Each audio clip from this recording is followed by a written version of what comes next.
नमस्कार दोस्तों, स्वागत है आप सभी का। दोस्तों, बात करने वाले हैं बीएड के बारे में। पूरी जानकारी आपको इस वीडियो के अंदर मिलेगी। वीडियो को पूरा देखिएगा, ध्यान से देखिएगा।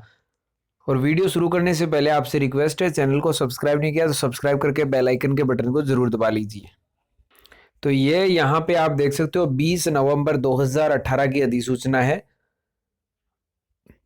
अब बीएड को 4 साल का कर दिया गया है, यानी 2 साल वाली और 1 साल वाली जो बीएड है वो मान्य नहीं है अब। तो अब यहाँ पे आप देख सकते हो 4 वर्षीय एकीकृत अध्यापक शिक्षा कार्यक्रम पूर्व प्राथमिक से प्राथमिक तक और 4 वर्षीय एकीकृत अध्यापक शिक्षा कार्यक्रम उच्च प्राथमिक और माध्यमिक के लिए, यानी बीएड होगी प्राथमिक के लिए और उच्च प्राथमिक के लिए भी यहाँ पे बीएड रखी गई है। अलग अलग इनकी बीएड होगी दोनों की। इसके बाद में यहाँ पे आप देख सकते हो गाइडलाइन जारी की गई है भारत सरकार के द्वारा। और जिन्होंने पहले बीएड कर रखी है उनको अब कोई दिक्कत नहीं है, उनको दोबारा करने की जरूरत नहीं है। काफी सारे अभ्यर्थी ऐसा ही क्वेश्चन पूछ रहे थे कि क्या पहले कर रखी है उनको अब दोबारा करनी पड़ेगी, तो ऐसा कुछ नहीं है। जिन्होंने कर रखी है उनको कोई परेशानी नहीं आने वाली है। तो अब यहाँ पे जो बीटीसी है, डीएलएड है, बीएलएड है, वो सभी कोर्स यहाँ पे बंद करने की बात कही गई है। तो एकीकृत अध्यापक शिक्षा कार्यक्रम कला एवं साइंस वर्ग के अवधि विद्यालय आधारित अनुभव शिक्षण में प्रशिक्षण सहित 4 शैक्षणिक वर्ष की होगी, जिसमें 8 सेमेस्टर होंगे। यदि कोई छात्र शिक्षक कोई सेमेस्टर पूरा करने में असमर्थ रहता है अथवा किसी सेमेस्टर समाप्ति वाली परीक्षा में सम्मिलित नहीं हो पाया, तो उसे प्रबंधन समिति के अनुमोदन से इस कार्यक्रम में प्रवेश की तिथि से अधिकतम 6 वर्ष की अवधि के अंतर्गत कार्यक्रम को पूरा करने की अनुमति दी जा सकेगी। इसके बाद में कार्य दिवस की बात कही गई है। तो एक सेमेस्टर में परीक्षा व प्रवेश अवधि को छोड़कर कम से कम 125 कार्य दिवस यानी 840 कार्य घंटे होंगे। इसके बाद में कुल कार्य घंटे यहाँ पे 40 घंटे मांगे गए हैं, और जो कि एक सप्ताह के अंतर्गत व्याप्त होंगे। इसके बाद में सभी पाठ्यक्रमों में छात्र शिक्षकों की न्यूनतम उपस्थिति 80% यहाँ पे होनी चाहिए, और क्षेत्र आधारित अनुभव व स्कूल प्रशिक्षुता और शिक्षण प्रौद्योगिकी के लिए यहाँ पे 90% होगी। इसके बाद में यहाँ पे छात्र संख्या, पात्रता और प्रवेश प्रक्रिया और शुल्क आप देख सकते हो किस प्रकार से रहेगा आपका।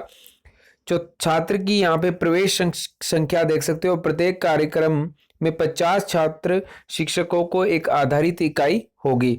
इसके बाद में किसी भी संस्थान को कला व विज्ञान वर्ग में एक अथवा दोनों इकाई चुनने की अनुमति होगी, यदि वह संस्थान एक से अधिक लेने के पात्र हैं। इसके बाद में पात्रता क्या होनी चाहिए आपकी बीएड में एडमिशन के लिए, तो अभ्यर्थी को किसी स्कूल से औपचारिक शिक्षा प्राप्त करने वाले अभ्यर्थियों को उच्च माध्यमिक अथवा +2 यानी 12वीं पास आपकी होनी चाहिए कम से कम 50% अंकों के साथ में। और यहाँ पे देख सकते हो जो अनुसूचित जाति हैं, जनजाति हैं, अन्य पिछड़ा वर्ग है, उनको इसमें अंक के आधार पर छूट भी दी गई है। प्रवेश प्रक्रिया आपकी इसके अंदर क्या रहेगी, तो प्रवेश उच्च माध्यमिक अथवा +2 स्तर अथवा समकक्ष यानी 12वीं के बाद ही बच्चों को निर्णय लेना होगा कि उन्हें अध्यापक बनना है या नहीं। तो जो 12वीं के प्रवेश परीक्षा में प्राप्त अंकों के आधार पर मेरिट बनाकर अथवा राज्य सरकार अथवा विश्वविद्यालय और केंद्र शासित प्रदेशों के प्रशासन की नीति के अनुसार अन्य चयन प्रक्रिया के द्वारा होगी। इसके बाद में कार्यक्रम में प्रवेश के समय अभ्यर्थी बीए अथवा बीएससी उपाधि प्राप्त करने हेतु लिए गए विषय को दर्शाना होगा यहाँ पे। और इसके बाद में शुल्क की बात करते हैं, फीस आपकी कितनी रहने वाली है। तो यहाँ पे आप देख सकते हो संस्थान केवल वही शुल्क लेगा जो संबद्धकारी संस्था के द्वारा राज्य सरकार व संबंधित विश्वविद्यालय के द्वारा राष्ट्रीय अध्यापक शिक्षा परिषद एनसीटीई अध्ययन शुल्क और अन्य शुल्क से संबंधित विनिमय जिसे अमान्य अध्यापक शिक्षा संस्थान के द्वारा लिया गया हो। इसके बाद में अब स्टाफ की बात कही गई। यहाँ पे स्टाफ आपका कितना होना चाहिए, और काफी बड़ी ये गाइडलाइन जारी की गई है। योग्यताएं यहाँ पे देख सकते हो, शिक्षा में प्रोफेसर अथवा शिक्षा में असिस्टेंट प्रोफेसर विभागाध्यक्ष के रूप में जो योग्यता होगी वो दी गई है यहाँ पे। इसके बाद में यहाँ पे प्रशासनिक और व्यावसायिक स्टाफ कितना होना चाहिए, पुस्तकालय अध्यक्ष यहाँ पे एक, कंप्यूटर प्रयोगशाला सहायक एक, डाटा एंट्री ऑपरेटर एक, बहुकार्य स्टाफ एक यहाँ पे होना चाहिए। इसके बाद में बुनियादी सुविधाएं, भूमि और भवन से संबंधित जानकारियां दी गई है। तो जो भूमि उपलब्ध होगी 2000 वर्ग मीटर में कम से कम यहाँ पे होनी चाहिए। क्लासरूम के बारे में दी गई, प्रयोगशाला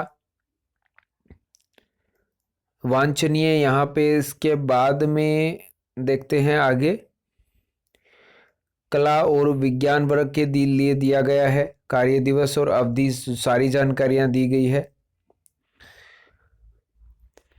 तो यानी कुल मिला के बात यह है कि 12वीं के बाद में बच्चे कर पाएंगे बीएड और बीए साथ में, बीए और बीए सॉरी बीएड और बीएससी और बीए और बीएड साथ में ही होगी। अब उनकी 4 वर्ष का ये पाठ्यक्रम कर दिया गया है।